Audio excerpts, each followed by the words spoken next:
Welcome to the Let Me Be Free podcast. My name is Jackie. And my name is Alwynn. We're two sisters from Ireland living in Australia, navigating our healing journeys together, and this is our podcast, Let Me Be Free. We'll be interviewing everyone who's helped us to get us where we are today, whether that's therapists, loved ones, people from our Facebook group, Let Me Be Free the Wounded Inner Child, or people who we've never met but have had huge impacts on our lives. Follow along with us on this journey as we try to dissect what has really worked for us in the hopes that you too might be freed. Welcome, sister, and welcome to everyone. For today's episode of the podcast, we're going to be talking about an interview that I will do and Alwyn will do next week with a woman called Mary Knight. Mary was not one of our therapists. She actually did a documentary on YouTube that we just found really helpful. So Alwyn, being the brave one of the two of us, reached out to her and she agreed to do an interview with her. This is definitely one that you are going to need to check the show notes for trigger warnings, just because we do talk about some pretty heavy topics today and in next week's episode. So yeah, I have it all time stamped. So make sure you go down, check that, make sure that it's comfortable for you to listen to. I would probably put a fairly high trigger warning on this today. What do you think, Ollie? Yeah, definitely, for sure.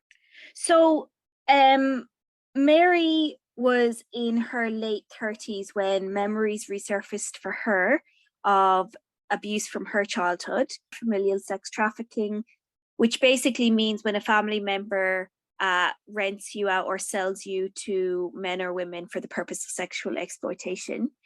And she had all these memories come up that she had no idea of before. And what she decided to do was, she knew that there was a group of people called the False Memory Syndrome Foundation.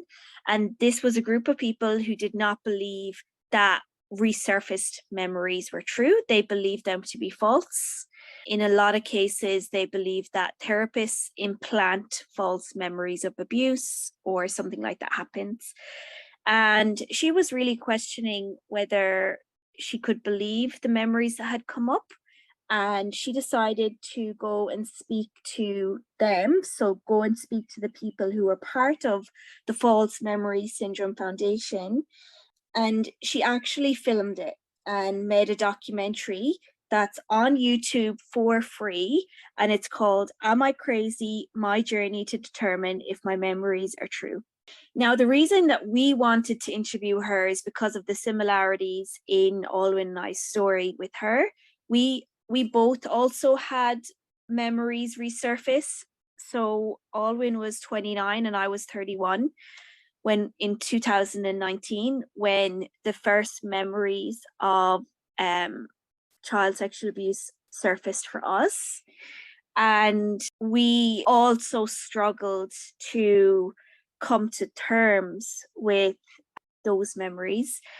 And we also, some of the other similarities, like Mary, we have had experienced sexual abuse at the hands of our father, and we have also experienced familial sex trafficking. So we really wanted an opportunity to talk to Mary, not only about the documentary and her memoir, but also about our experiences and some of the things that we've struggled with in our journeys. And I guess it makes sense for us to kind of give a little bit of background about how our memories came up, because I know we do get a lot of questions about this, especially because we both had our memories come up at the same time and it wasn't done on purpose. Basically, what happened was I was really struggling back in 2018 and I was struggling with my mental health. For years, I'd be going to see doctors and different people about just being tired all the time. I'd gone to, I was making quite good money in my job. So I was just basically pumping all of my money into health professionals, doctors, alternative therapists, pretty much anyone I could go to, naturopaths, nutritionists, everybody who said that they could help me not be so tired all the time.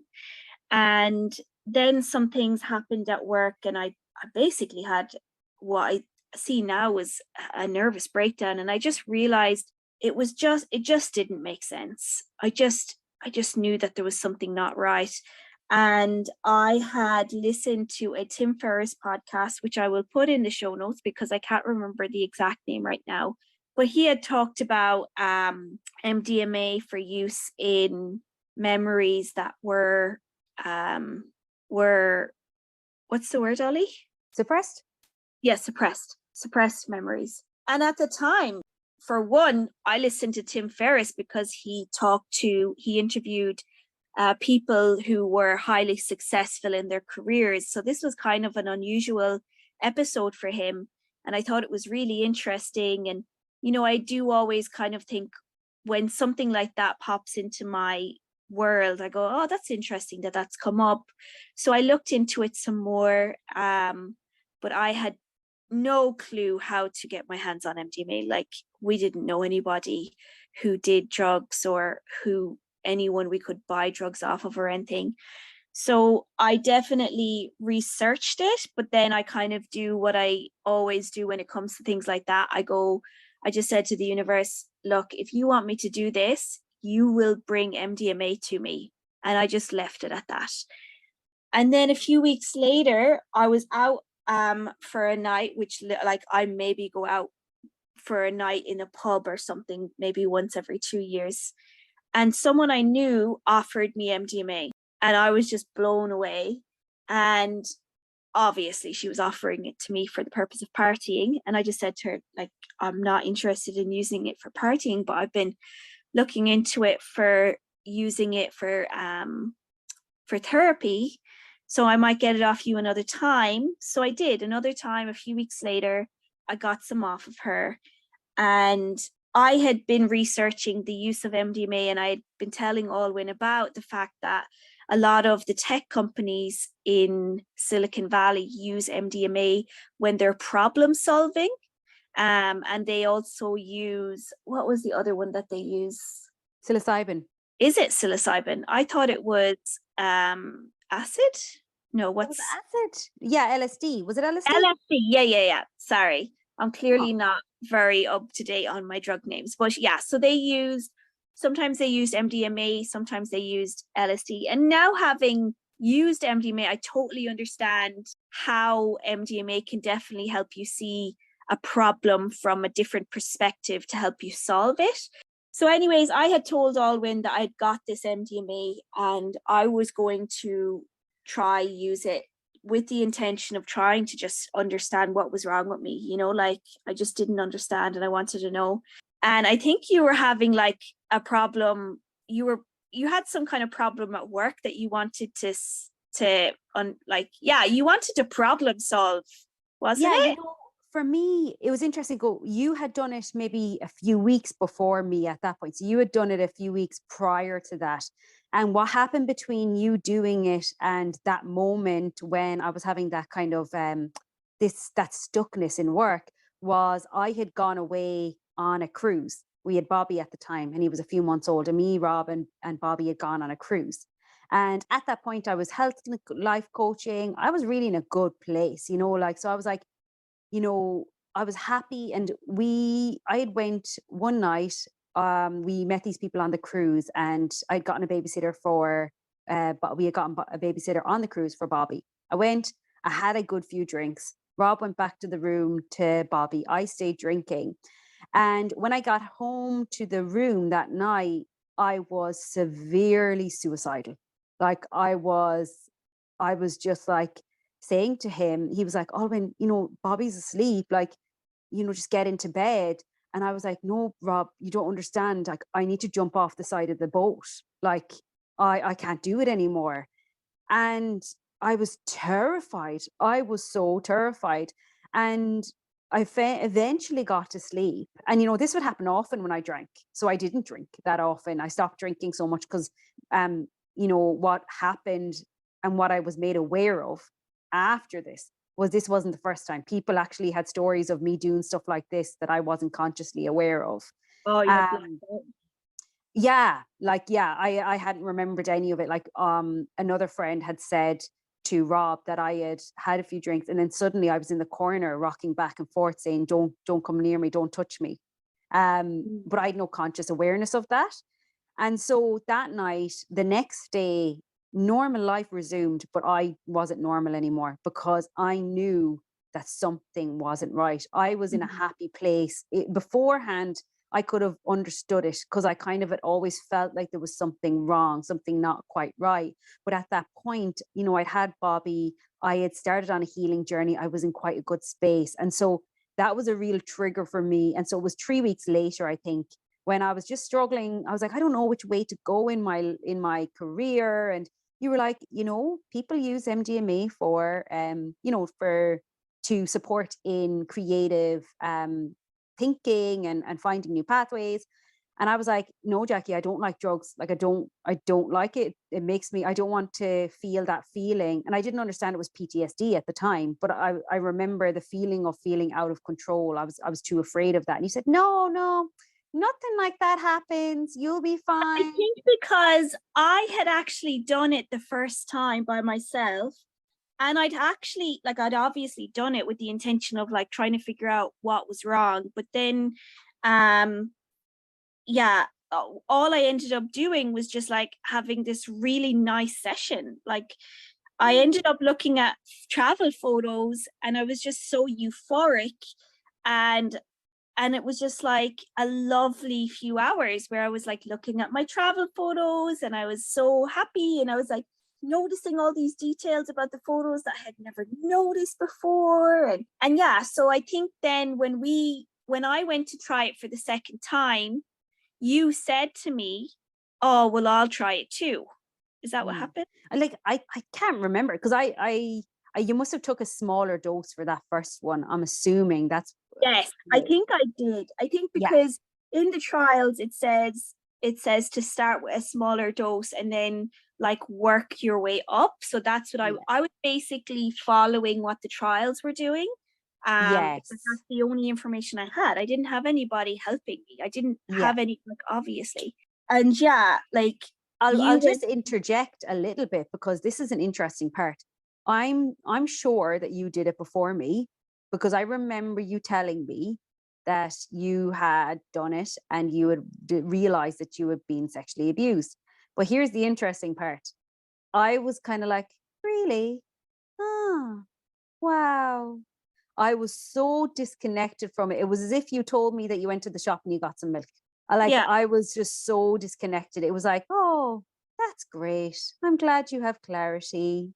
But there was no, I like when I look back now on that reaction, you know, if it was any normal person, you'd be like, oh my God, Jackie, that's terrible. I'm so sorry. Are you okay? I wasn't anything like that. I was just kind of, wow, all right. Yeah, that's a nice top you're wearing. You know, like there was no Mhm. connection to it. So I had no like thoughts that I would do it and I'd come up with anything similar because it was as if you didn't even do it. It was as if there was no actual conscious awareness that you had done MDMA for that reason, you know? Yes, yes. I think what happened, I still don't have a good memory. This is the thing. I think what had happened, I had taken a dose that first time, and then I'd had just like this wonderful experience. And then, but I was really trying. Like, I was like, I need to know what's wrong. I need to know why I'm so tired all the time. I need to know like why sometimes I just like lose my shit out of nowhere, or I just like react so strongly to some things, like, and I feel like I was really like in my get shit done mode.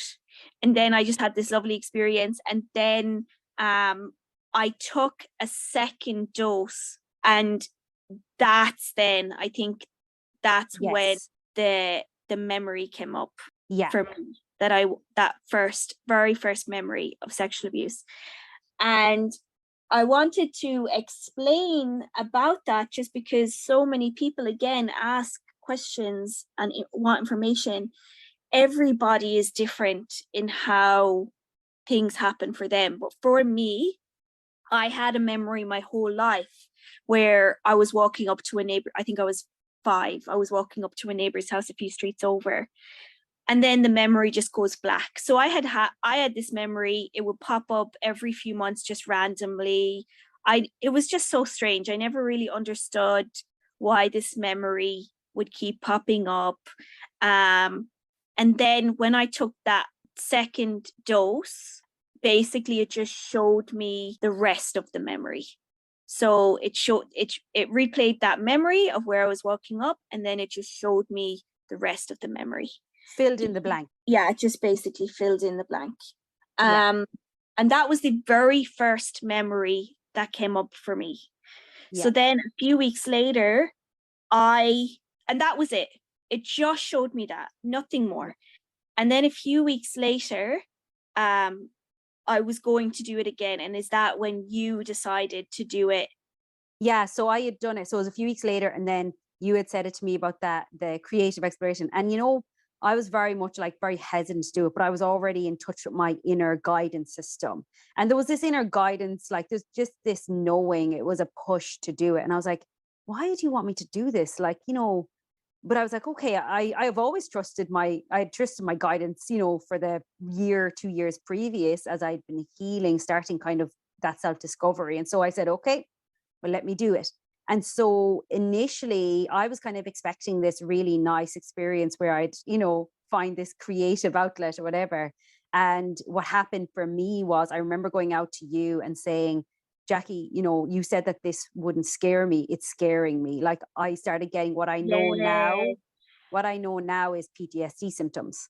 So I started getting full PTSD symptoms, and I was terrified. Really yeah. And so I said, I remember you were just kind of talking to me and for a few minutes and kind of soothing me. And I said, okay, Jackie, it's okay now. I can go down to the room and I need to lie down.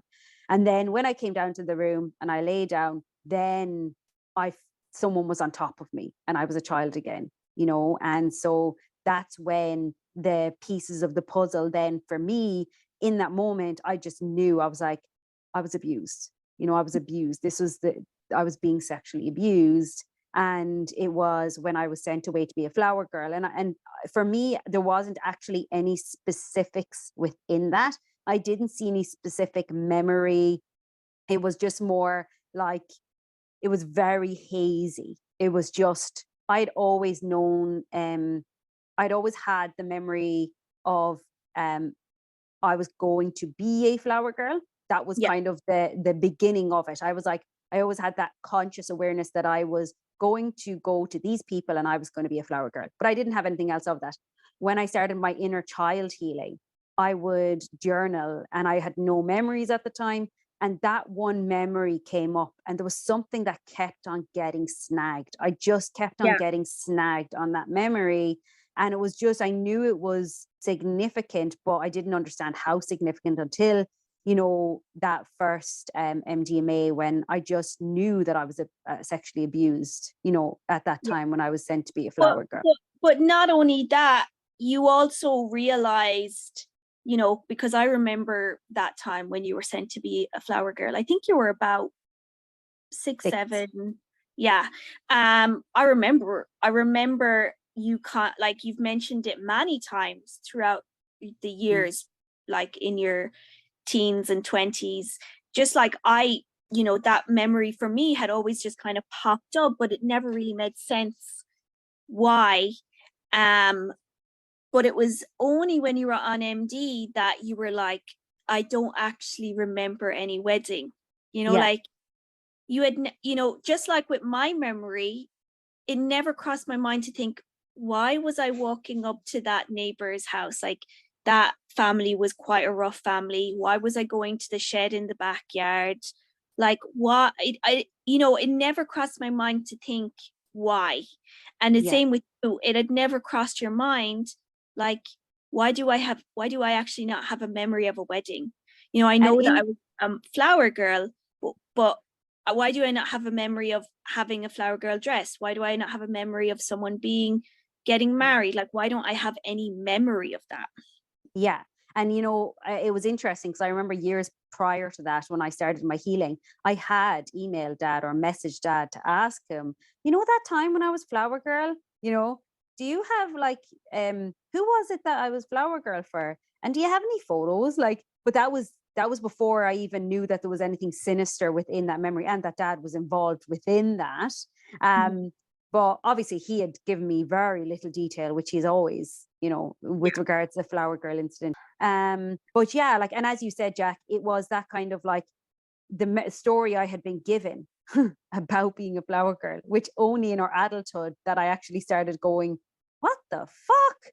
I was told a couple that, or a friend that he knew, an acquaintance, someone that he knew was getting married and they needed a girl for their wedding to have a flower girl. Just any girl, any random girl would do for their wedding to be a flower girl. And, you know, at that point, like, I know obviously as a child, I was delighted. I was like, I wasn't going to question it. Someone was going to pick me and put me in a pretty dress. And of course I was wanting to be a flower girl. But as an adult, I was like, what the fuck? Like, no one would send their child with strangers who just randomly decide that they want a little girl to be put in a dress. It's like, I think this is the point. It's like, there's so many things that you just don't think about. You just don't question. You know, it's like when we were talking the other day about how up to this point, I didn't realize that I had all of the PTSD symptoms, even though I knew that I had them. Like, I knew that I had nightmares every night, but I just never even thought about it. Like, I knew that I had catastrophic thinking. I knew that I had panic attacks. I knew that I had, you know, all of these different things. And I just never had thought about it. And it was only at that session where you went into that first one that we did together, you went into one room, I went into another room, and then we both came back into the room again. And you were like, I was sexually abused when I was the flower girl. And I was like, I have PTSD. Like, I have all of these symptoms. And it's not that I didn't know I had them. It's just, I'd never really, I can't even explain that. Do you know how to explain? I feel like it's just because it was our normal. I think it's Yeah. just been like your nightmares, you didn't think to question them because they were normal for you. Like the same way as your panic attacks, your catastrophic thinking, the fear, like it was all just normal for us. We believed that this was just a normal part of being us, and that's just something we accepted, you know.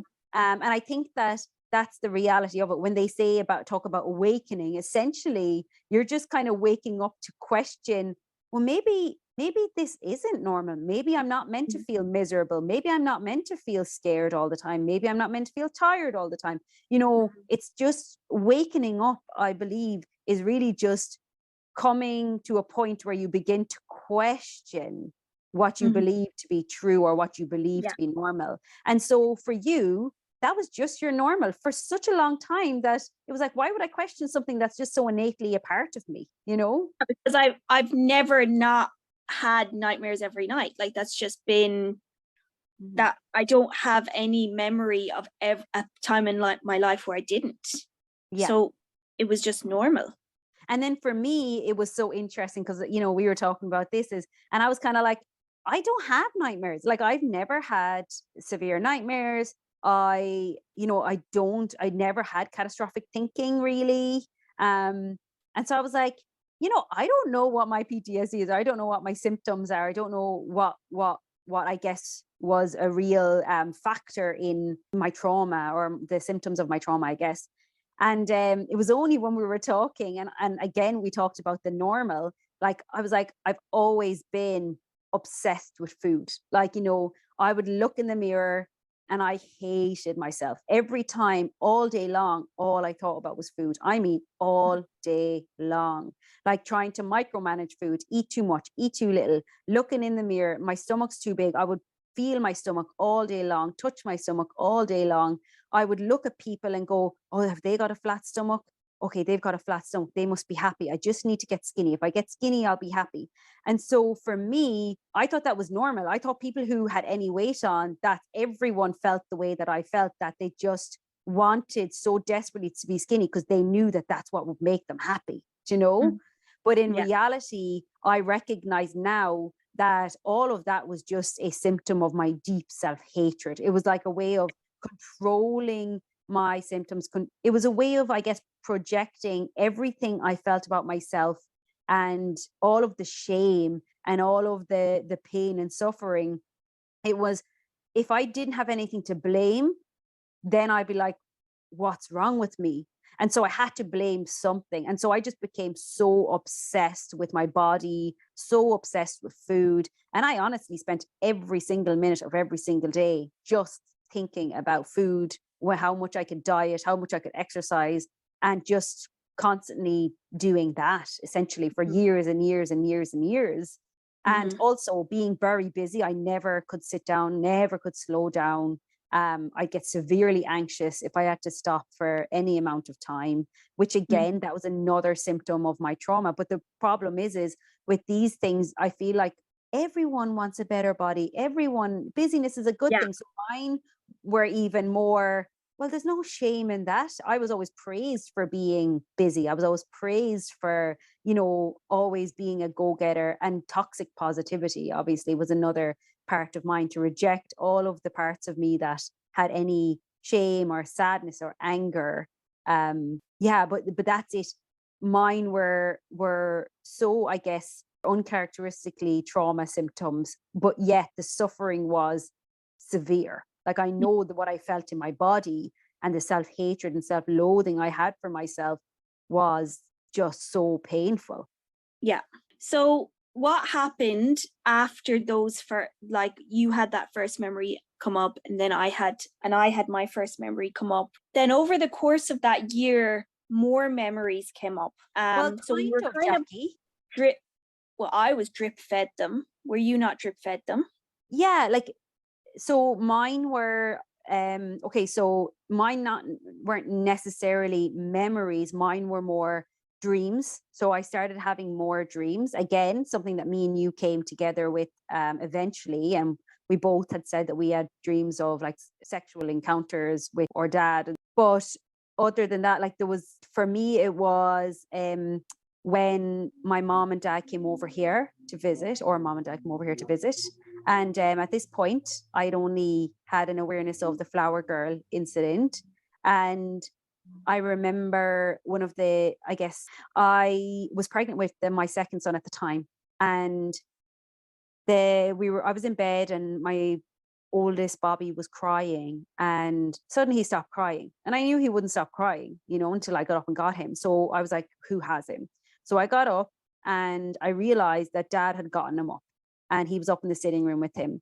And I ran up and the panic and the fear that I felt in my body, and all I could focus on was I kept on asking Dad, did you change his nappy? Did you change his nappy? I just was terrified that he had changed his nappy. And he had said, oh no, I didn't. I've just gotten him up, whatever. And I just said, I'd give you a sleep in. I was like, no, it's fine. I'm happy to take him. I'm good. And I took him. And I remember lying in bed after that going, what the fuck was that? I knew that I didn't want him to go near him, especially at nighttime, and the terror and the fear that I felt at him changing my son's nappy and being near him, alone, especially at nighttime. So I felt that, but then I buried it. And the next day I got on with it as if nothing had happened. And then I was doing an energy work. So it was the emotion code. Emotion code is this kind of like energy type work where you, in kinesiology, they use muscle testing. And so I was muscle testing myself about the abuse. I always I guess what I was saying after we both had those initial memories was, something doesn't add up. You were abused. I was abused. There's something not missing here. There's something not adding up. And I always thought throughout my life, I remember asking people this throughout my life, every so often when I would hear things about suppressed memories and stuff, they would say, oh, well, if you don't have any memories, or someone didn't have any memories and they actually had been abused. And I remember thinking, could I have been abused? Was I abused?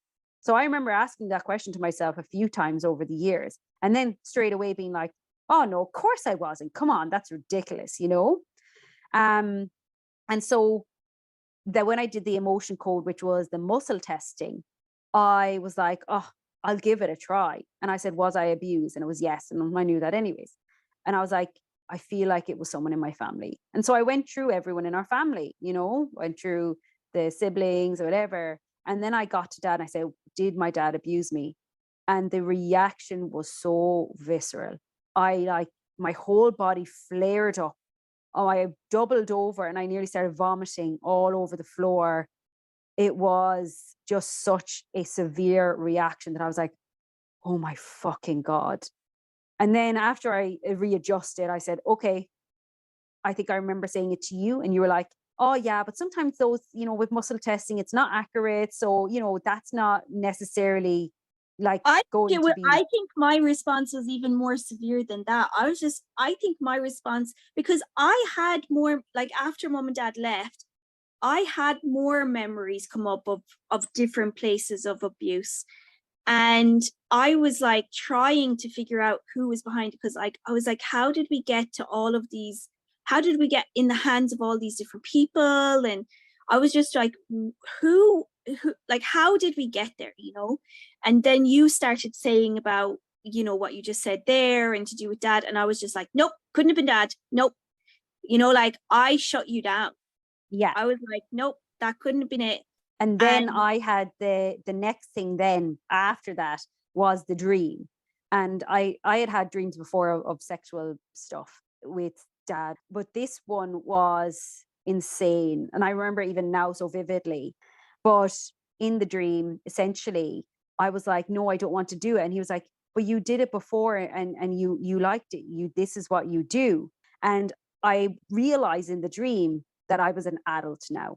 I realized in the dream I was no longer a child. And I realized in the dream I had the power to stand up to him. And I remember in the dream standing up to him and saying, no, you will not abuse me. You will never, ever, ever sexually touch me or anyone else ever again. And in that moment, what the scariest part of the dream was he went from this, you know, dad who was scary and manipulative and horrible to the dad I remember in everyday life now as an adult, which was the nice, loving, kind, tender dad. And he switched in my dream within seconds. And that was the most scary part, was there was two dads in it. And essentially I ran off and I was like, I'm not going to keep the secret anymore. And then I woke up and I knew in that instant, I was like, dad abused us. I know it. And I remember saying it to my neighbor, my friend. I was like, this is it. My dad was one. He abused us. And I remember saying it to you and you were like, no, no, no, no, no. So I said, okay. And I buried it again. Yeah. And the thing is, you know, even when you were saying about earlier about when you were talking about memories from childhood, every time I went to a doctor or a therapist or an alternative therapist, they would also always say like, so how was your childhood? Do you have any like trauma? I was like, no, I had a great childhood. It was like the Brady Bunch. I don't have a lot of memories, but yeah, like I had like a Brady Bunch upbringing. And like most of them would just be like, okay, you know, like fair enough. But I remember one of them was like, you know, when you say you don't have much memories, like what do you mean? And basically, like we worked out that I didn't have any memories from age 5 till age 10. Now, I didn't realize at that point that that was the case. I just remember not having much memories. But like she asked me to think about like my teachers in school, if I remembered them, and if I remembered my classroom, if I remembered birthdays or Christmases or my Holy Communion or like big events in a child's life that they would remember. And I could only remember my teacher when I was 4, and then I remembered my teacher when I was 10. I was still saying up until I was 31, oh no, I had a Brady Bunch upbringing. Like I had a perfect upbringing, perfect parents, like perfect family life. You know, after we came out with the truth, there was family members who didn't believe us, like especially that it was dad who was behind it. But the truth is, Ollie, I was the first one to not believe you. Yeah. No, like you were the one who was saying, because I was like desperately trying to figure out who was behind it. And you were like, it was dad. And I was like, nope, it wasn't. It couldn't have been dad. I'd know it if it was dad. So I was the first one to actually reject your truth. And then it just got to a point like where I just couldn't do it anymore. I just couldn't. I spent a year doing everything I possibly could to try get the memory of who it was. You know, like at one point I took a really high dose of MDMA because I thought like maybe if I take an extra large dose of MDMA, then it will show me who was the one who was behind like all of the sexual abuse I was being given to these people. And I didn't get it because I wasn't ready to know the truth. Yeah.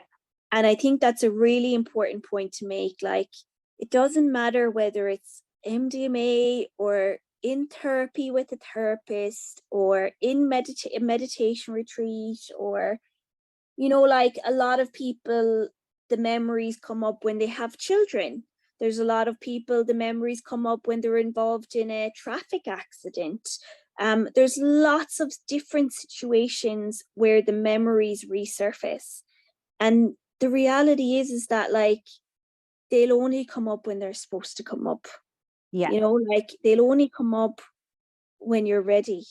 And the interesting, sorry, yeah, no, exactly what you're saying, when they're ready. But the interesting thing that I'll say, what I guess was the main part of my discounting my memories, was I couldn't remember the actual detail of it happening.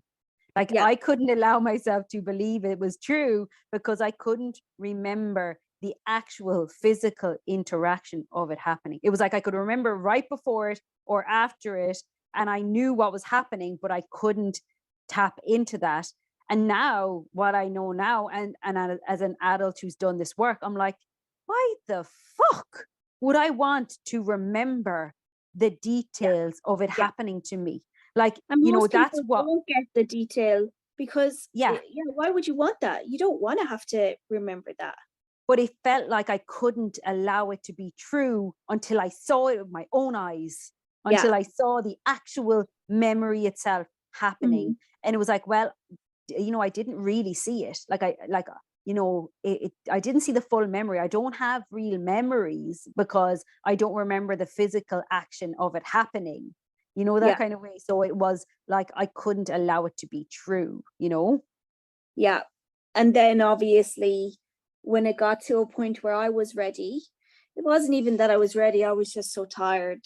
I was just done. I was just like, I can't do this anymore. Just show me. And I was at work at the time.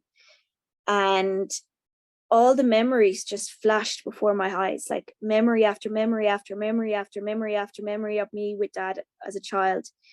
And like it maybe took 15 seconds, but they were all there, you know, like.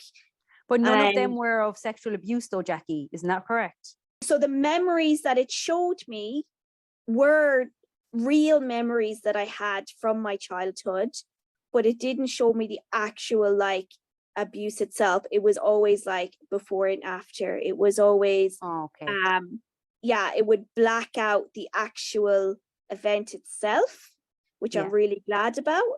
It would just show me the before and after, but also it just showed me everything else. So it didn't just show me, it was so incredible and it's so hard to explain, but it didn't just show me the actual like instances of abuse, but it showed me my whole childhood. It showed me all of it, all of the everything that I think about. I always think of people have patterns of how they behave, and it showed me all of dad's patterns, all of the patterns of the family interaction, but all of my interactions with dad.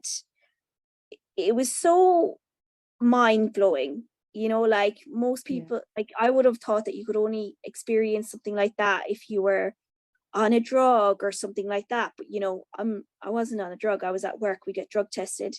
I was just ready to see it, you know.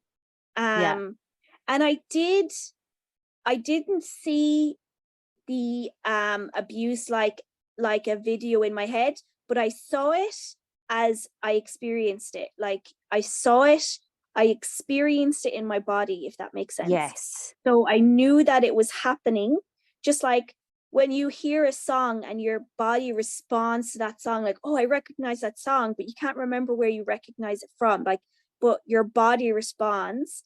So it showed me all of these memories, but it also showed me, it showed me the memories of the abuse, but not the video reel, but the body, the Yes. knowing. It showed Yes. me the knowing.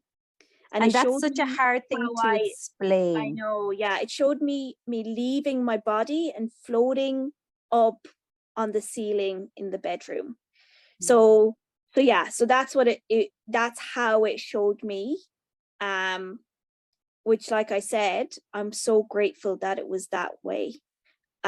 Because that's not something I want to have replaying in my mind. Yeah. And like you said, I think that is, honestly, it is the most important aspect of suppressed memories, is to get comfortable with the reality that you're not going to see everything. You're not going to have the details. You're going to depend a lot on your physical, emotional experience within your body in response to memories. Like, I know I'm a fucking master. I became a master at that. Like, I would have a memory pop up, and then suddenly my body would go through this feeling of like, it was just, I couldn't deny it. I couldn't deny how my body was reacting. I didn't need to see the rest of the memory in order to understand what was happening in the memory, you know? And unfortunately, in our society now, it's like, I can't believe it until I see it. And this is where suppressed memories, we really, I guess, are buried, because Yeah. if Well, you for don't the have the most part, detail. generally it's family members or people who are affected by the truth that struggle to believe it. Like, generally people believe what you say. I've, in my experience anyways. But just like I kept saying, no, it couldn't have been dad. Like, I wasn't able to accept that. And then when we did come out with the truth, we had family members who basically said the same thing to us, like, no, I can't, it couldn't have been dad. I can't believe that. And I think one of the really important points that I wanted to make about all of this, because it caused us so much pain to, be kind of like, oh, we need to prove it. We need to get all of Yes. our memories back. Like, so it was a year of getting bits and pieces, and then I got the memories back. And when I got my memories back about dad, there was no part of me that then didn't believe it. Like, I knew without a shadow of a doubt that that was the truth. And so for me, I know that there are people who kind of get memories back and then they kind of doubt those memories. For me, that wasn't the case. I got those memories back and I knew that it was dad. But the problem is that all the family members, you want to prove it to them because you Yeah. want to salvage your relationship with them. You want them to see you as telling the truth. There's so much wrapped up in that. And I think, honestly, from my perspective, the best advice I can give, and I would have, let's say that my memories hadn't come back, Ollie, and you had said, oh, well, it was dad, and I said, no, it couldn't have been. You would have had to accept that I was never going to believe you. You would have had to have just made that decision for yourself, like, what is best for me? And you would have had to do that. And we've had to do that with our family members. We've had to just say, we know our truth and we can't do anything about other people not believing that.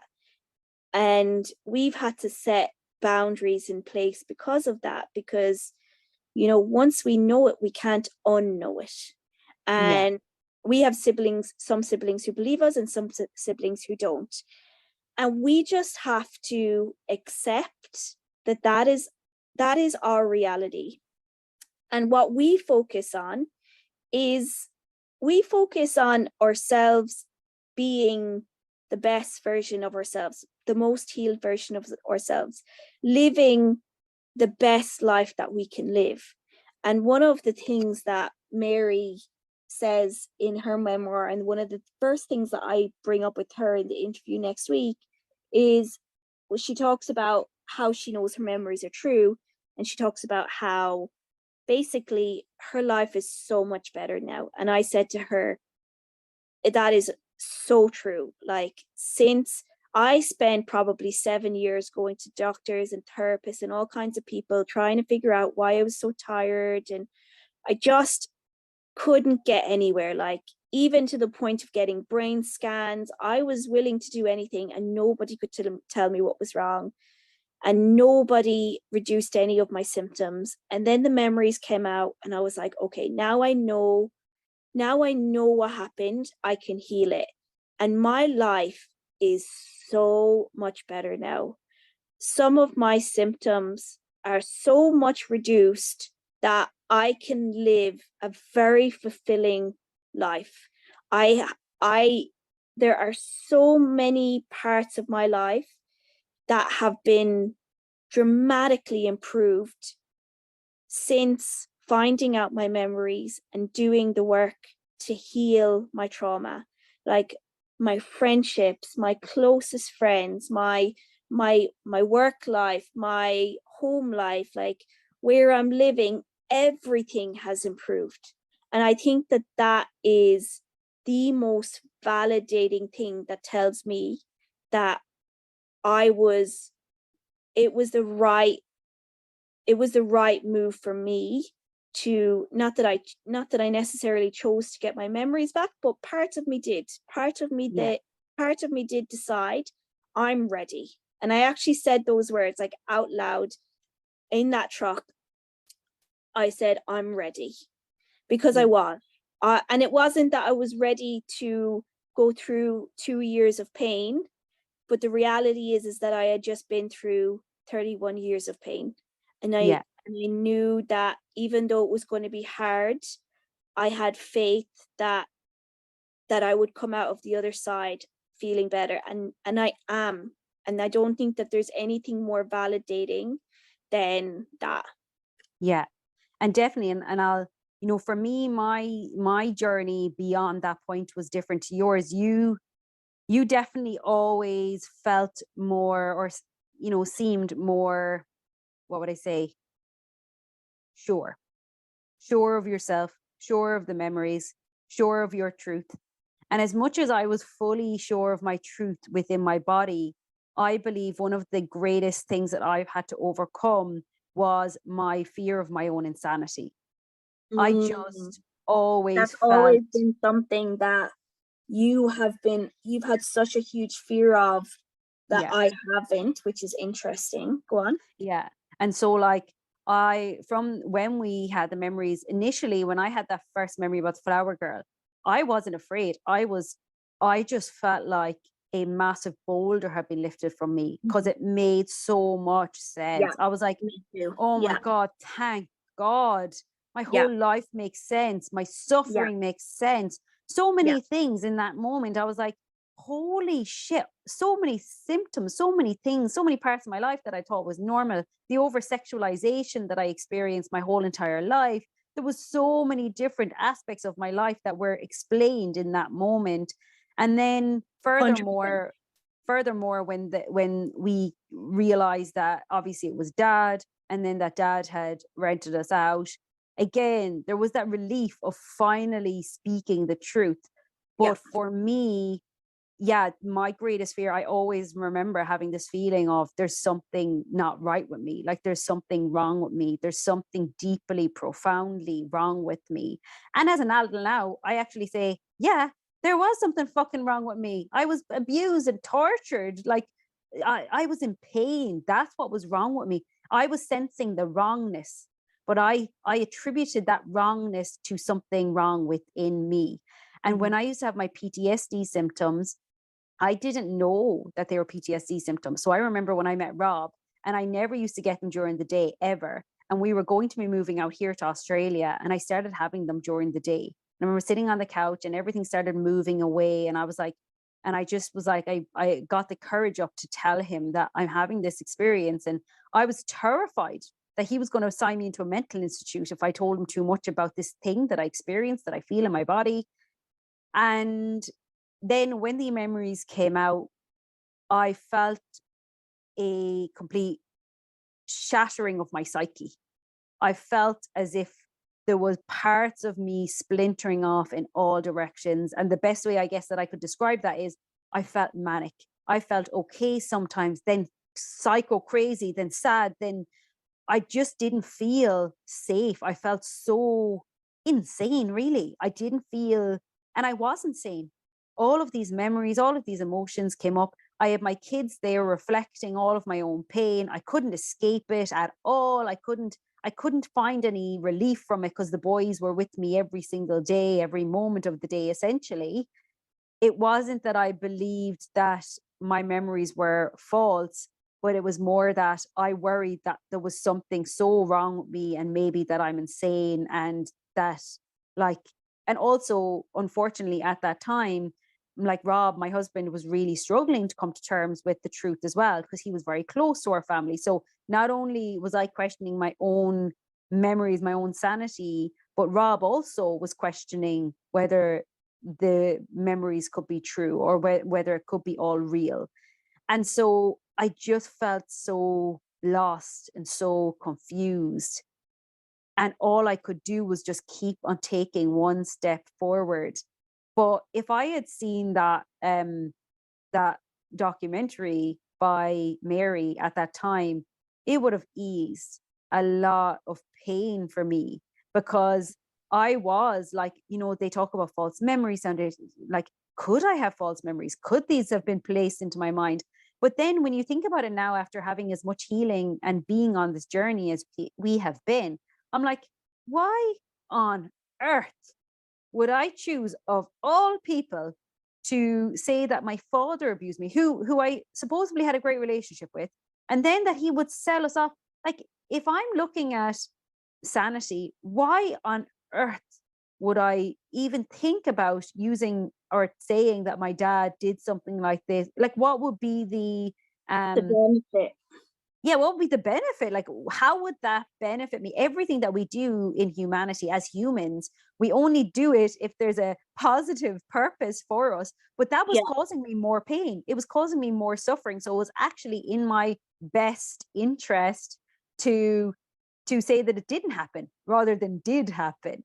And yeah. so I had just such an internal battle during that year. And Mhm. I honestly think that the suppressed memories probably caused me the most pain and the most suffering, because I just I just felt like I was constantly battling myself for the truth.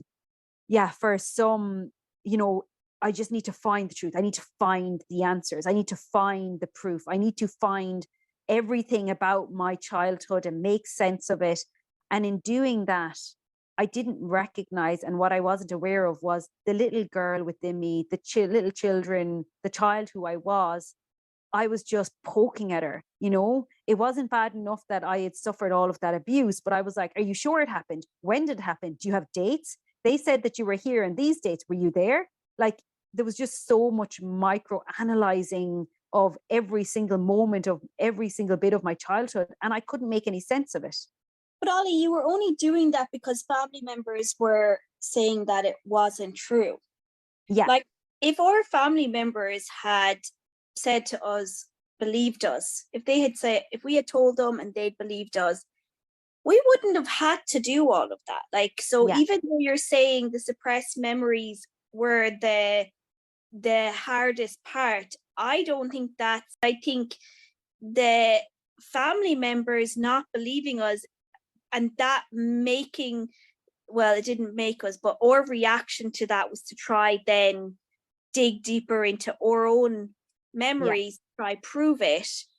Whereas obviously that just caused us a world of pain, because nobody wants to dig deeper into any of that shit. Yeah. And it took away from the fact that we needed to be accepting and Yeah, healing and we processing, need not exactly, diving deeper. Exactly. We needed to be holding those wounded parts who had just shown us something that they had suppressed for years and years and years. And they finally show us these memories. And we just go, instead of like actually holding them and being like, oh my God, I'm so sorry you experienced that. We're like, well, tell us more. We need more information. We need more evidence. What dates, what months, what, who was there? What, like, was this person involved? Was that person involved? Like, that was so hard Yeah, for those parts of us that had like finally given us yeah, this information and these memories. definitely. But again, I need to also touch on the reality, Jackie, that, this is all sexual abuse, victims. We are gaslighted, where we are told that what is true isn't true. We spend our whole childhoods, you know, Yeah, pretty much insane, because it's like, this is our reality here behind closed doors. But then there's another reality out there that we can't talk about. And then there's another reality over there. It's like, well, what's true and what's not true? yeah. Which is okay and what's not okay. As children, we have no awareness. We have a feeling of what's right and what's wrong, but we've got these parents who are meant to love us and protect us. And if they don't do that, then, well, maybe they're right. Maybe this feeling that We I don't have, know different. yeah, we don't know any different. And so I think that carries on for all victims of any type of abuse, whether physical, emotional, sexual. It gets to that point in adulthood. And again, I'll also say that it doesn't have to be sexual abuse even to be suppressed. Like, everyone, really, I think most people have suppressed some aspect of their childhood, some shadow, some wound. It doesn't necessarily have to be big traumatic events like sexual abuse, but even things like emotional neglect or things like that can be suppressed as well. Yeah, yeah. There's so many situations where a child, like, even if a mom has depression when a child is born and the child doesn't feel that connection, if one of the parents have a family member lose a family member, and they're dealing with a lot of pain as a result of losing a close family member, that can affect the child and the connection that the child feels with the parent. Like, there are so many scenarios in life where things can happen, and it doesn't have to be abuse. It can just be, sometimes shit just happens. Life Yeah. shit just happens. You can grow up very poor, that can have huge knock-on effects for a child. Like, there's so many things. You can grow up really But one rich of and have huge knock-on effects. Yeah, absolutely. You can grow up rich and your parents don't ever see you. Like, there's Yeah. so many different things. But one of the things that you said that I wanted to touch on, when those memories came back for me about dad, the first feeling I felt was relief. Yeah, me too. It felt like you said, a boulder had just been lifted off me. Like, I just felt, and I actually remember saying, like, to the universe, like, or to my subconscious, or to the parts of me that had finally allowed me to see the memories, whatever it was, I just said, thank you. Like, that Yeah. was the first response I had. Like, I felt overwhelmed with gratitude for the parts of me that had finally given me access. And then I just completely broke. Yeah. Like, I just cried for about, luckily I was flying back home the next day. I just cried. I don't know how many days I cried for, but Yeah. the first feeling that I had, and the feeling that still stays with me, was just overwhelming relief and gratitude.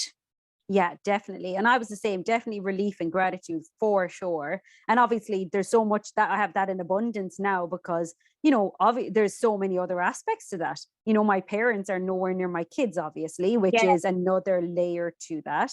yeah, But one thing I'm gonna also mention is I have clients who have had suppressed memories come up in session. And what I want to just touch base on is, you know, if you are listening to this, and if you feel like there's something there, or if there's something coming into your awareness, whether it is a suppressed memory or something, what happens is when the memory comes up, or inner child, or the parts of us are trying to communicate something to us, a truth that we have buried, you know, like Jackie said earlier on, if you imagine you have a child, your own child, a physical child, and your own child comes to you and says, you know, someone abused me, you know, your first priority is to be with that child, not ask questions, not interrogate, not go running after the person, not be hysterical, but just be there and just hold space, you know? And then later on, you can, when she's ready, then you can say, okay, do you want to talk about it? But first priority is her safety. And once she feels safe, then she, in her own time, will let that story unfold. And so from my own experience, and from experience with clients, when I've had clients who had suppressed memories come up, I can see the fear. They're absolutely terrified. They're like, do I even want to look at this? They know what's coming at this point, because, you know, the memory will start unfolding. And, you know, my first response is, whatever it is that you're experiencing, whatever memory is coming up for you, you are not going to be put up in court on a stand and to be tested on it. This doesn't have to go past this room, or it doesn't have to be told to anyone or shared with anyone. We don't need more details. All we need to do is take it very, very slowly and allow this part of you to communicate whatever it is. If it ends up that this isn't actually a true memory, then you'll understand that, and that will make sense in time.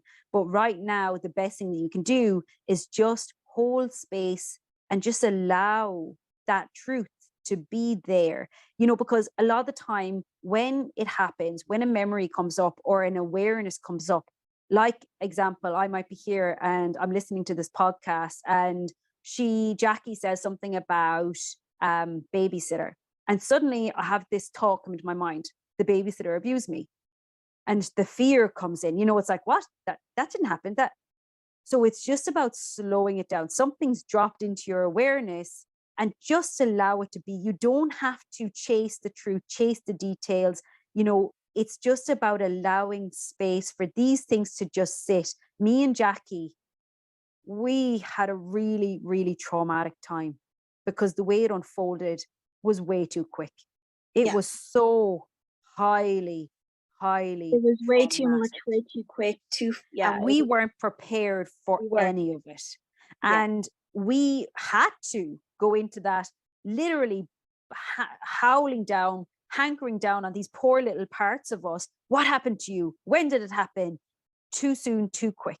Whereas if I could go back to that beautiful, beautiful woman that I was when those memories came up, I would do so much differently. I would just say, Alwyn, no one needs to know. Nothing needs to happen.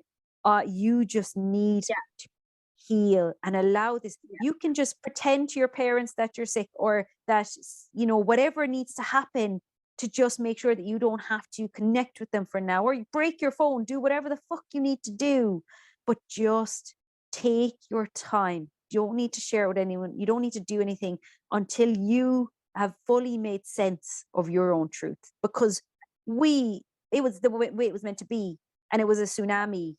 But for everyone listening to this, it doesn't have to be that hard. It really doesn't. You can just if your memories have been suppressed for 20 years, one more year isn't going to make a difference.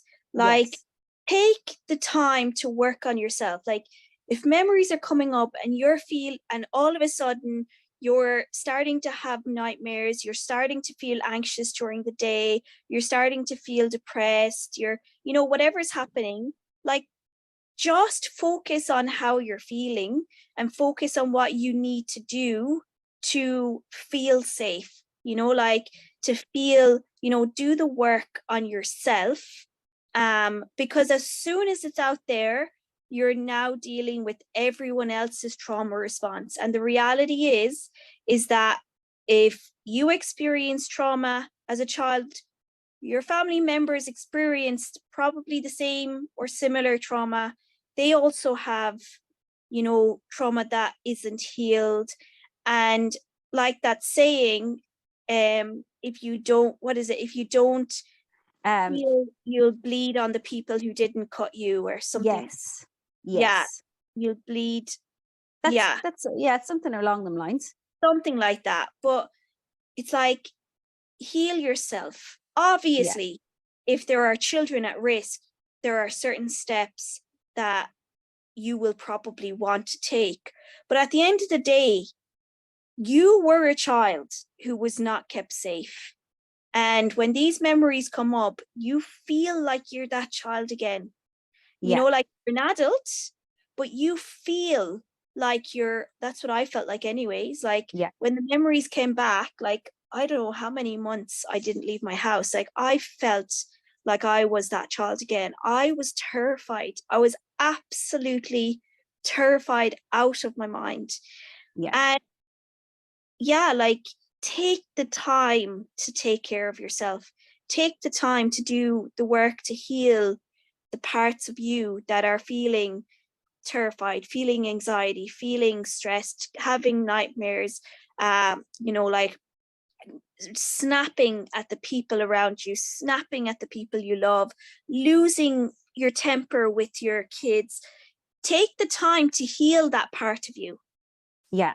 But also, you know, I guess we have to touch on the fact that unfortunately, you know, the reason why we had to come out with it ourselves, which is pretty much the same reason as most everyone else would have to. I wouldn't take it back because, as I said, when we had discovered it was dad, you didn't want to say anything.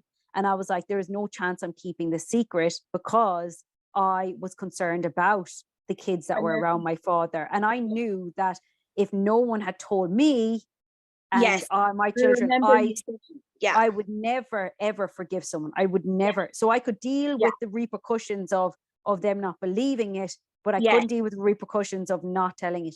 So And I I agree. know, I don't regret it either because at the end of the day we had to protect our nephews and nieces. But you know, like at the end of the day as well, if you're so unstable that you are on the edge of taking your own life and you have to prioritize yourself in yeah, order to stay alive for your children, then stay alive for your children. Do yeah. what you have to do, But you that's know? it as well. If you have kids yourself, and if those kids are involved, obviously um, you have to put in some sort of break, or you know, in order Um, to protect your kids, yeah, boundaries.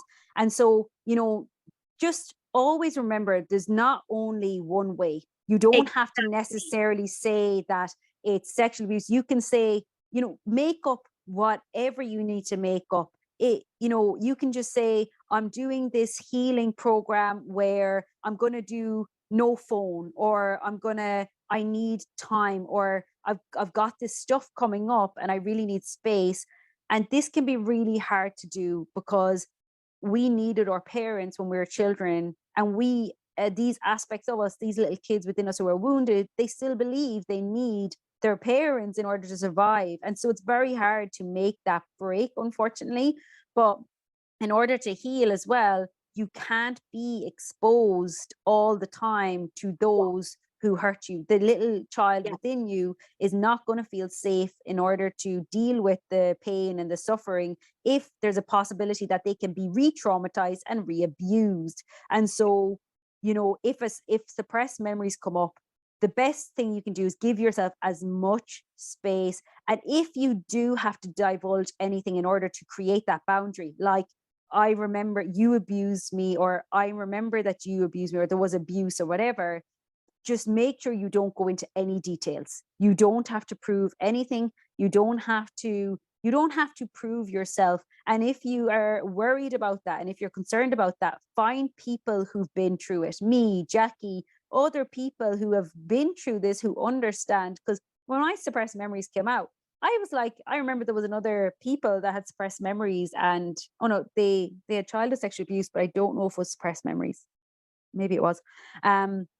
And I kind of had this like thought of, oh, well, you know, I'm not going to be like them. It's only going to take me like a few months or a year to heal. I'm just going to go home and I'm going to face my dad and face my family, and I'm going to be able to move on. But in reality, that was never going to be the case. I think that was just me trying to survive and get through. But ultimately, definitely get the support, get the help. And if anything is coming to your conscious awareness, I just want you to know that you're better off with the truth than living a lie. If there's nothing that you can take from this, it's, you know, me and Jackie, we both, it was very painful to go through the last few years with everything that we've experienced, and the pain coming up and the suffering and everything. But knowing our own truth and being certain in our truth, even though it's not necessarily I can pinpoint the exact day and the time or anything like that. It's not that kind of truth. It's not that kind of proof either. It's more a deep inner knowing. And like I said to my sister, you know, I said to Jackie a few weeks ago, I was like, even if somehow like someone convinced me, or this is what I can say to myself now, which I couldn't say to myself back then, was even if now someone was able to give me all of this proof that dad had never abused us or never sold us out, I could never, ever, ever be in the same room as him again without feeling the disgust and the shame and the anger and the grief and the wanting to claw his eyes out that I do.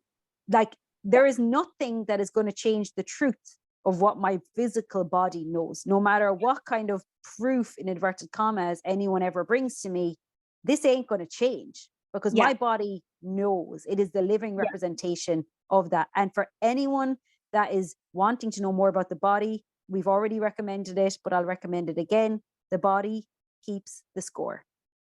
Profound book, especially for this type of work. Yeah.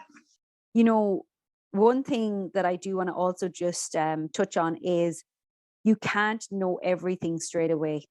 I know we want to, our logical mind seeks to understand, but please understand that whatever your trauma is, whatever happened to you in childhood, you know, and as much as we want to logically understand the whole picture, for me and Jackie, we were drip fed our trauma over the last few years. We did not get it all. Even after my memories came back that time with dad when I was at work, more memories kept coming for at least a year after that.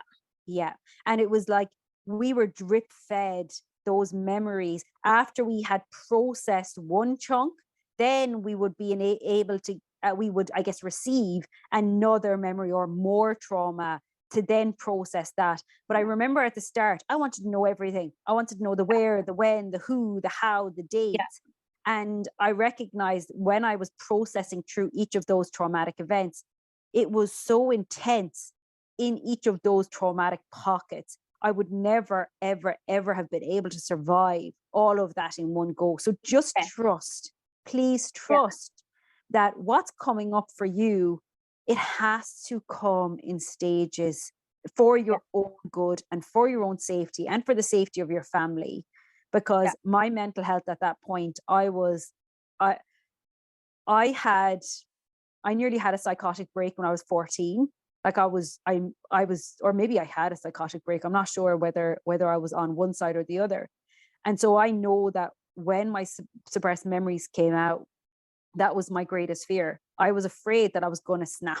You know, I just felt like I was an elastic band that was pulled so tight that at any moment I could snap. And that was where my aggression with the kids came in, because I was literally, that elastic band was at its absolute tether. And every time the kids would push me in some way or another, I would be like screaming at them, essentially, even internally going, I'm about to lose my mind. Literally, I am about to break in half. My consciousness won't come back from this. You know, you're wanting to make me suffer. So there was just so much fear in my own mental stability. But the reality is I'm very grateful that even though my trauma brought me to the absolute edge of that insanity, of that break, I know I was teetering on the edge for such a period of time there. but I'm grateful that they only gave me enough to get me to the edge, but I never tipped over the edge. Yeah. And if there was any amount, one more pocket of trauma in that time could have Yeah. been the difference. And so, as much as we all seek to understand, seek to know, want to know the details, yeah, please just understand and trust that it's for our best benefit, greatest benefit, that we are only drip fed what we need to process and heal at each given time. And eventually we'll get to where we want to go.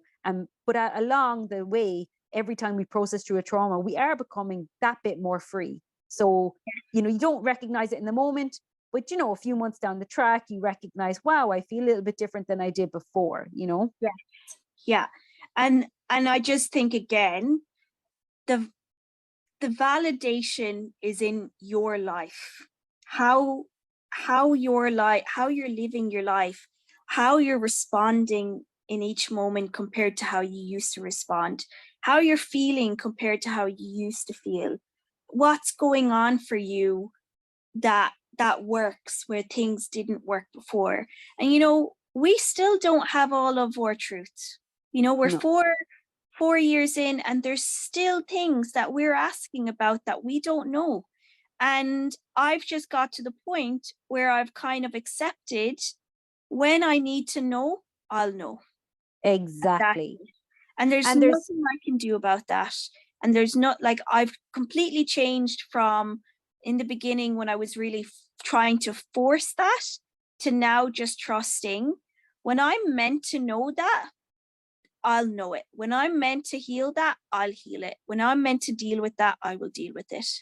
Yeah, definitely. And that's it. Like, even there's some truths that I do know. Like, I know in my body, I know in my soul, I know them to be true, but I'm not fully ready to accept them. And whereas before I would have been chasing that acceptance, I need to deal with this now. I need to, finally accept this now so I can move on and get on with my life. And it's when I stopped trying to get somewhere, get on with my life, get over this trauma, and just accept that this is where I am right now. Yeah. And eventually I'll be at the point where I'm strong enough and ready to, accept this part of my truth fully.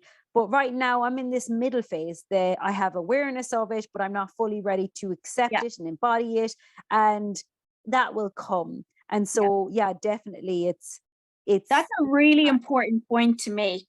If you have memories, suppressed memories that come up, or just a knowing that comes up, or, whatever it is, and you're like, I'm not capable of accepting this yet, or I'm not ready to accept this, or I don't know if I believe these memories, or whatever it is, that's fine. Yeah. That is totally fine. If you're at a place where you're not ready to accept it, don't accept it. If you're at a place where you're not ready to believe it, don't believe it. Make sure you work on your health, your mental health. Like, if you are struggling to sleep, if you are having panic attacks, if you are getting angry with the kids, try do the work to make that better. But if you're not ready to accept memories or a knowing that you have, then don't. Yeah. That's fine.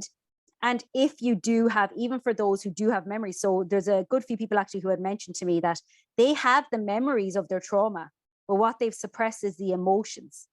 Yes. They've suppressed the emotion. So they'll say, oh yeah, well, I was sexually abused, but it doesn't affect me. Or I was sexually abused, but what I didn't have, or I was physically abused, or I was emotionally neglected, or my father would tell me I was stupid all the time. I have these memories, and that's just the way it was. It's okay, it's fine, I've gotten on with it. So what you've suppressed there is you've kept the memories of them, but you suppressed and put into a box all of the emotions and trauma and the pain and suffering associated with those memories.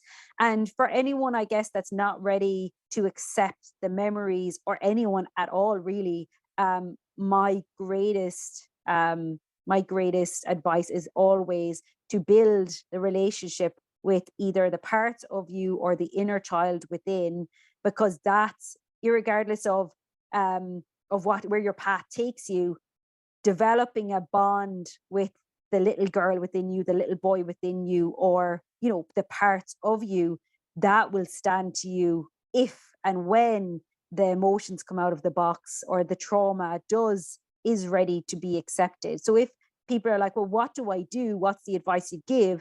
What work do I do? The work for me is always find someone that can help you create a relationship with yourself, essentially, so that you are ready to embody and be more prepared for anything that comes up, really. Yeah.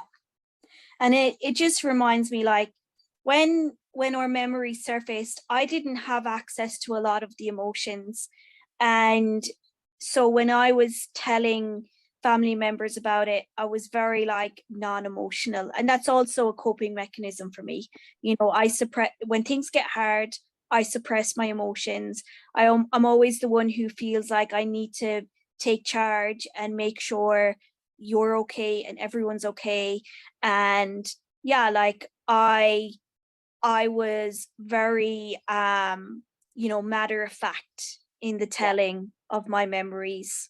And, you know, no matter how you are, whether you're matter of fact or whether you're having an emotional freak out, whether you're screaming and crying, however you respond is totally fine. You know, like, everybody responds in different ways.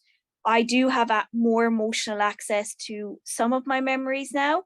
Some of them I don't, and I don't shame myself for that. Like, when I'm ready and capable of experiencing the emotions of those memories, that's when I'll do it. That's when I'll, you know, like, I am just focused on, you know, I use internal family systems therapy.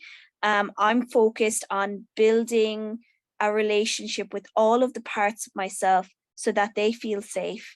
And yeah, like, I'm no longer shaming myself if I'm not doing it right, or I'm not doing it the way other people do it.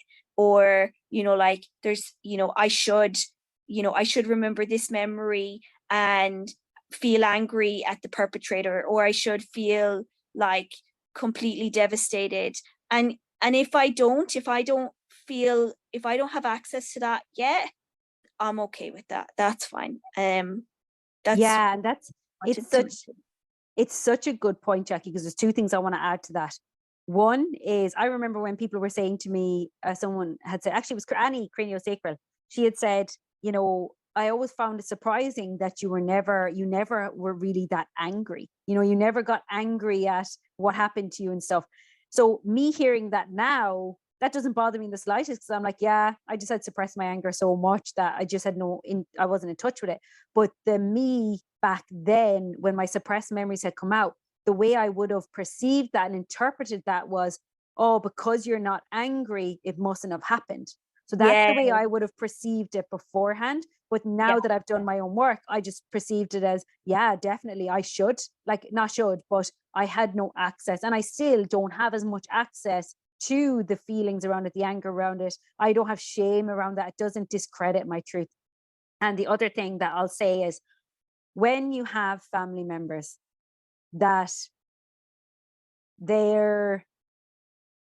I guess their safety, their well-being, or their mental health depends on you being wrong, they are going to look for ways in which to make you wrong, or to show that what you are saying is not true. And one of the things that I'll say about that is, because I was very emotional, I was your atypical reaction to someone finding out that they are sexually abused. I essentially fell to pieces, having a psychotic break. Jackie, as she just said, she was very together. She was very stoic, very like matter of fact. This happened, we're dealing with it. You know, it's like those people who you see and they've just lost their child or their husband or their wife, and they're like, there's no emotion, they're not reacting. We as society then paint them with the brush of, is there something wrong with them? Like, you know, maybe they didn't love their child or their partner or their husband. Maybe they weren't actually abused, because we as a society say that this is what's normal. and this is what's not normal. So whereas Jackie didn't have that emotional reaction, and Jackie was the one that was at the forefront a lot more, because I was literally having a more outward emotional breakdown, especially because I had the kids with me 24 hours a day.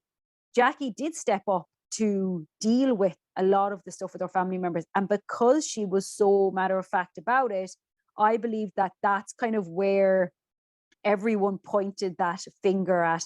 You know, a lot of our family members, unfortunately, had said or believed that it was maybe Jackie was influencing me to believe that our father abused, for whatever reason that she would do that. But it was because they needed to blame someone. They needed it to make sense for them to not believe it. And Jackie, because she wasn't having that emotional, reaction, falling to pieces, that was the best place that they could focus their attention. Well, that's not normal. So let's point that as being, okay, well, that's not normal, so it couldn't have happened. Even though following that, I had emailed them and contacted them several times and reiterated several times that I had the memories first. It was me who had the memories first. I was trying to convince Jackie, but not one of them would acknowledge it, as if I was invisible, as if I didn't have a voice, as if everything I was saying was just going over their heads, because they didn't want to believe it. They wanted to believe the truth that they had created, that Jackie must have manipulated Alwyn into believing this crazy story for whatever reason, and because she's not emotionally falling to pieces, which again is pretty ridiculous. But at the same time, this is our society, and if you are one of those people who don't fall to pieces, who don't have that emotional reaction, don't have any shame in it. There is absolutely no shame in it, because you survived. And you should be fucking delighted that you had this coping strategy to survive, because you got here. And also, if you are someone who always cries at the drop of the hat, is always emotional, you too are just as worthy to feel everything, because again, it could be, oh, well, sure, she's always emotional. She's always like this. So it's not really any different now, people will find whatever hole, whatever loophole that they can find in order to solidify their own truth or validate what they believe to be true, And so again, they're just trying to feel comfortable. yes. Just like I kept saying to you, no, it couldn't have been Dad, because that truth was too uncomfortable for me. Everybody is doing the best they can with the cards they've been dealt. And sometimes, unfortunately, you just have to let people go. You just have to accept that they get to have their truth and we get to have our truth. And even though, that was 2023, 2 years now, since we came out to the family, and we still get messages from family members saying we're so cruel, and how can we treat our parents like this way because we don't talk to them. And we still get messages like that. And there comes a point, obviously we just block them now, when we get messages like that. But in the beginning, we interacted with those messages because, we wanted our family members to believe us. And, sometimes we just have to think about how best we can live our life. And I don't know about you, but I don't want to spend the rest of my life dealing with the abuse I experienced in my childhood. I want to be there for my parts, for my wounded parts, for the younger parts of me that experience that. I want to be there for them, just like, you gave the example of bringing a foster child into your home and really being a safe space for them.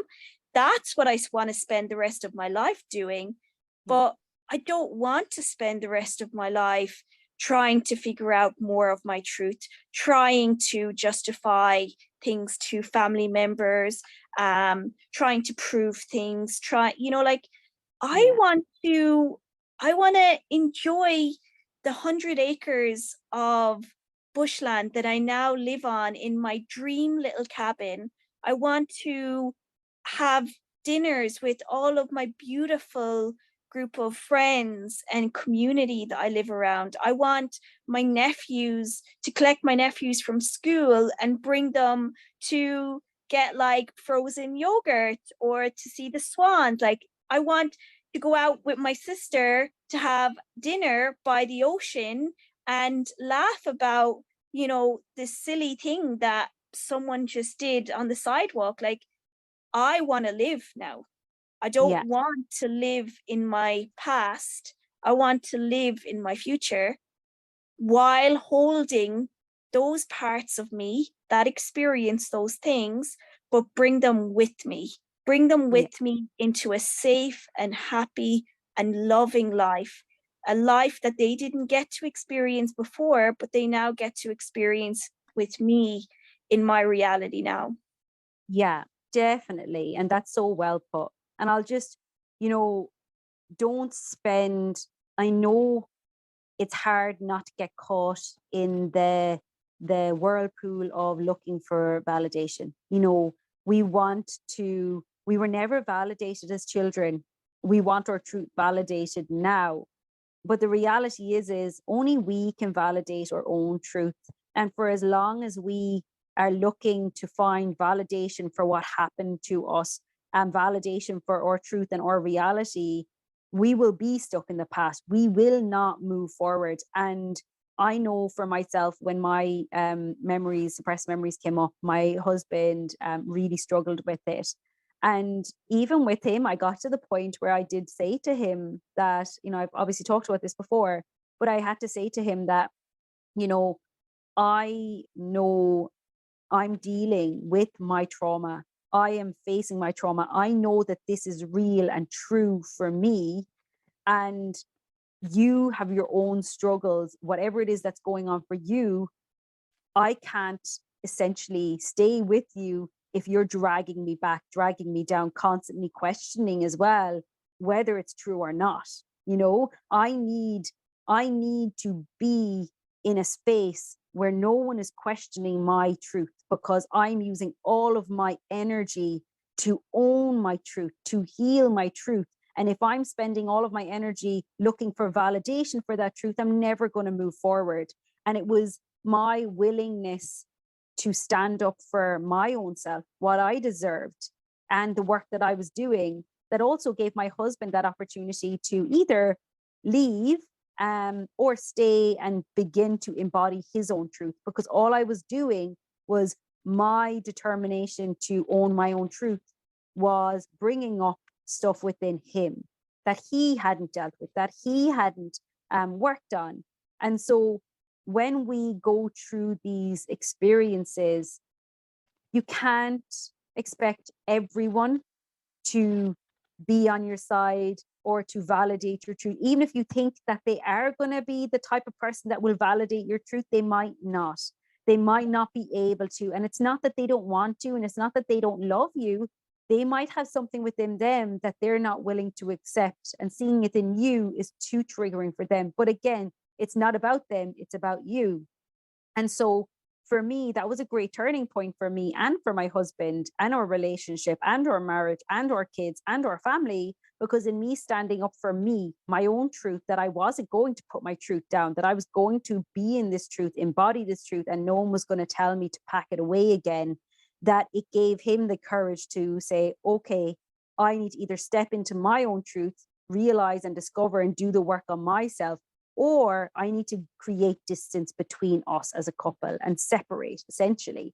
And so we are gonna, on this path, especially where you have these traumatic events or these suppressed memories come up, when you're looking for the validation of those around you, you can't have the life that Jackie's talking about. You can't have the life where you're moving on, where you're finding a life that's fulfilling and happy and joyful. I know that so many of us, a lot of people who will be listening to this, have never truly experienced the freedom of joy, happiness, vitality, full expression of life and creativity. Because when you suppress all of the pain, the sadness, the anger, the grief, you also suppress the joy, the happiness, the vitality and the love. And so it's only when you can validate your own truth, honor your own truth, and, you know, do that inner work and move forward in your own power, that you really do become free to live that life that you're talking about, Jack, that we all deserve. But again, it only comes after us choosing to validate us, not looking for everyone else to validate And that within also us. just deciding what is my priority in life. You know, like, is it my priority in life to prove to my family members that my memories are true?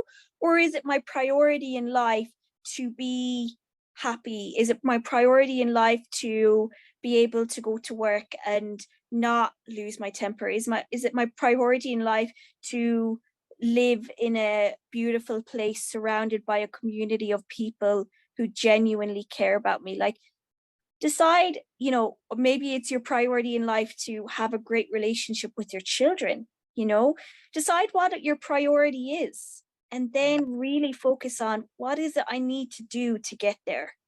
Yeah. And most people, when they really look at it, will realize that it's not necessarily their priority to prove to family members.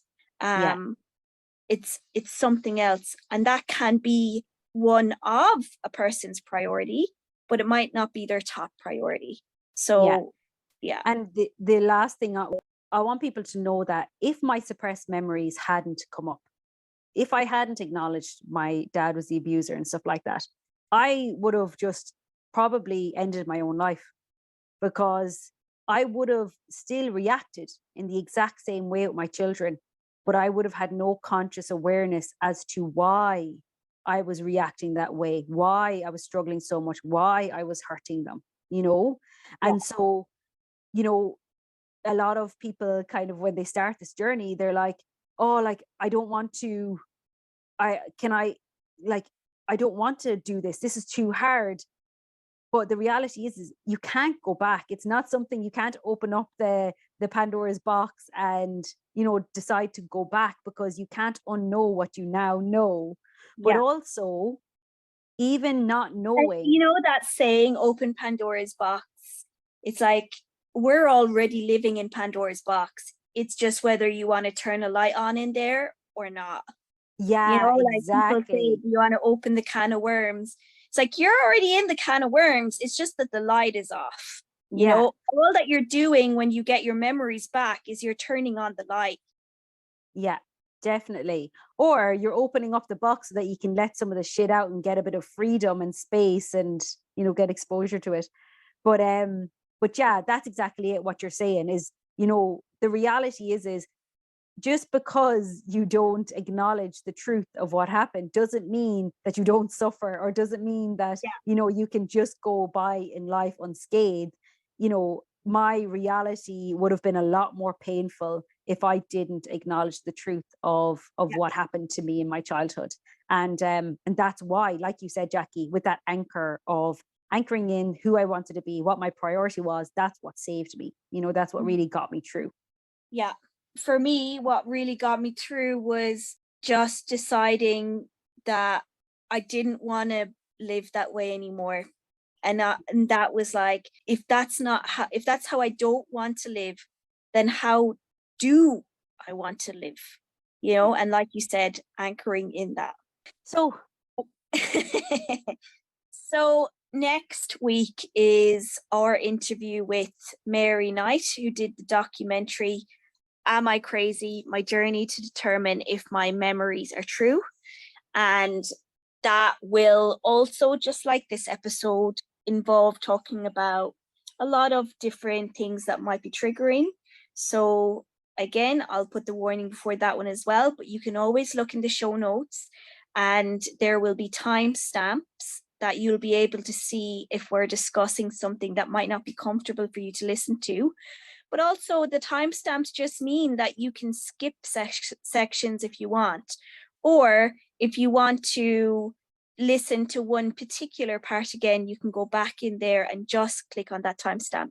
So on the podcast platforms, those timestamps will just give you the time, and so you can just move the time to that part on the podcast, but on YouTube, you can actually click on the timestamp and it will bring you to that part of the podcast. So thank you everybody for listening today. I know it's been a big one. I know there's been a lot discussed today from both Alwyn and I about memories that have resurfaced and everything that's happened for us in our life. And yeah, if anything you've listened today has been triggering for you, take time, give yourself the moment, give yourself the space, like prioritize yourself, because that is ultimately the biggest message that we want to get across to anyone, no matter what it is we're talking about.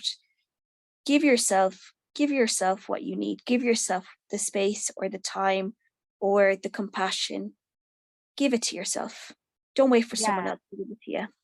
And like they say, Jackie, if you don't make time to heal now, it will make you make time, you know? Yeah.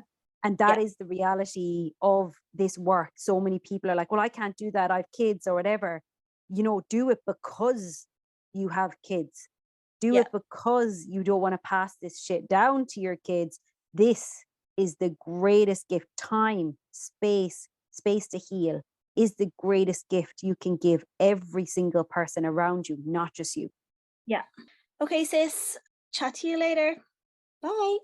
Thanks so much for tuning in today, guys. All the links to the information we discussed in this episode will be in the show notes, including timestamps where we change topics, so if you want to come back later and just listen to one section, you can. If you haven't done so already, please join our Facebook group, Let Me Be Free, The Wounded Inner Child, and post either anonymously or not what's going on for you in your world. We'd also be delighted if you would share this podcast or the Facebook group with one person who you think would benefit from the information.